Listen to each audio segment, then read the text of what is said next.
All right, there it is. I don't know, a 3-point win. I think it was a little bit more convincing than 3 points because we really dominated throughout parts, but that last few minutes caused a lot of heart attacks. And I know personally, just about everybody I know messaged me at 3/4 time saying it's all over, and I just said, you do not know this club enough. And sure enough, the Dogs got themselves right back into it. When Geary kicked that goal late, I thought that was it. We got it back out to 4 goals, but the Dogs were relentless and they found their way back into it. But we got the job done, and that's all that matters. And I think the performance was actually really good. Sure, we only won by 3 points, but I think we played a great game and had a poor last few minutes. But, overall, we've got confidence, and now we can take that into next week against the Tigers. So I don't know how we'll go in that one, but it just feels good. 10 years between finals wins, 9 years between finals appearances. So to go at least to the second week for now is very good, and just so relieved because I didn't think it was over, but I was pretty comfortable at 3/4 time and halfway through that third quarter, and then I think it might have been McRae or Dunkley that got them back to within 10 points, and then they just kept on coming.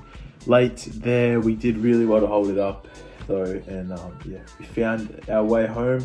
Really sad for Paddy Ryder because he was phenomenal. Kicked 2 goals, had 20 hitouts, which was much more than any of the other ruckmen on the ground. And to go down with a minute left is just heartbreaking for him. He'll probably miss the rest of the series even if we were to go all the way. So that's a big shame. In terms of how it's going to affect us, I think we'll recover fine though, with Marshall then going into the role that Ryder was playing, that main ruckman. Battle will come back, probably just be the only change I would have thought is Battle for Ryder next week if Battle's going to be good to play. It will hurt a little bit, but I think Marshall will be fine on Nate Curvis.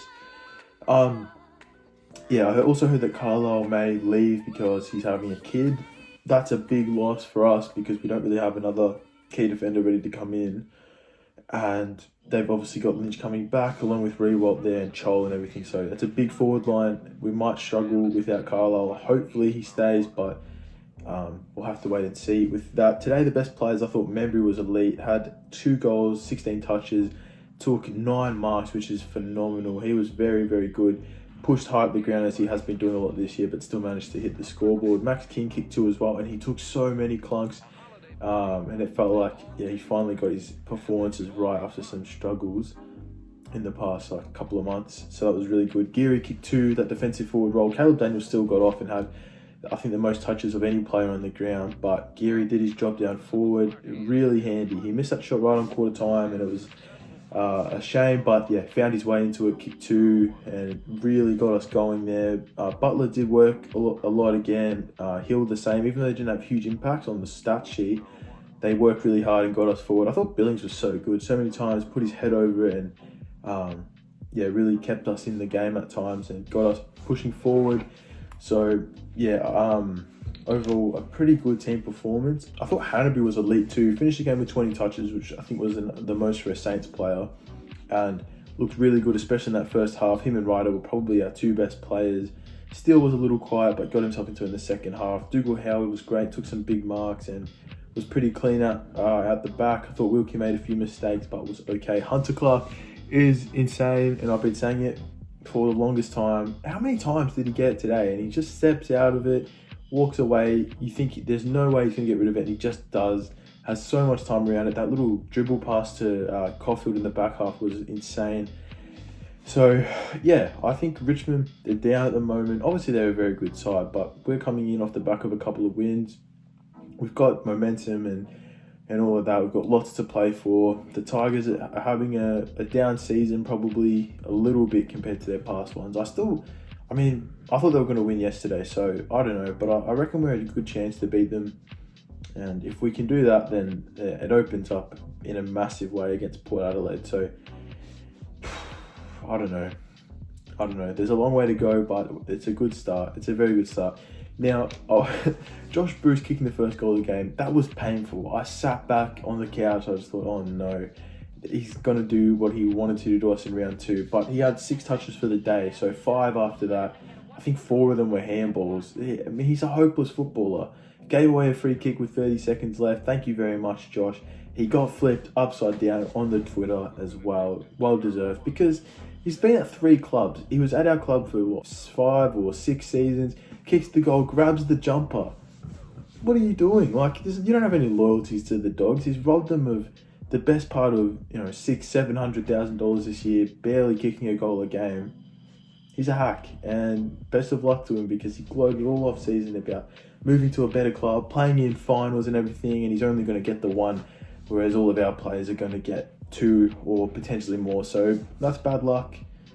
He couldn't back up his talking, and he's paying the price. But yeah, I'm really happy for Broughton and everything like that, because they've worked so hard to get where we are. And yeah, I don't know, we've done well. We've done very well. Nick Coffield today was fantastic, taking all those marks down back, especially at the start of the last quarter when they were really coming at us. I think he took 3 marks in like the first couple of minutes. It felt like he was pretty much everywhere in that back 50. We played that slow build-up game again that Clarkson said wouldn't hold up in a big game against a better opposition, and it has. So yeah, I hope he's enjoying his off-season as well, and has watched us win with the strategy that he called useless. Too bad, we just continue to deliver. We're finding our way to get there, and it doesn't matter how many points you win by in a final, because we're in and the Dogs are out. So I'm pretty happy. I don't know. There's not much to complain about. I thought everyone was really good. Ben Long, oh my goodness.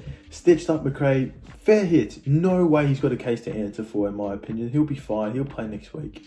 Gave away a silly 50, but I just like how he plays on edge, and always has, a bit to give us, plenty of run and carry and all of that. So yeah, I don't know. Paying about $3 to beat the Tigers next week. That's probably fair odds at the moment, but we'll be thereabouts, I reckon, come Friday night. I think the game is on. Give us a chance. I think, we could go a little bit further, and then Port Adelaide in that prelim final will be tough. But we've beaten them before. We're the only team to beat Port Adelaide at the Adelaide Oval, I think, this year. We're the only team to come within a goal of Brisbane at the Gabba. Things are working in our favour. I said this in that video, that we've got an ideal run home to the grand final. So just wait and see. I don't know. We won by 3 points, so we can't get too far ahead of ourselves. But it was a good win. And see you guys all probably next Friday night after the semi-final.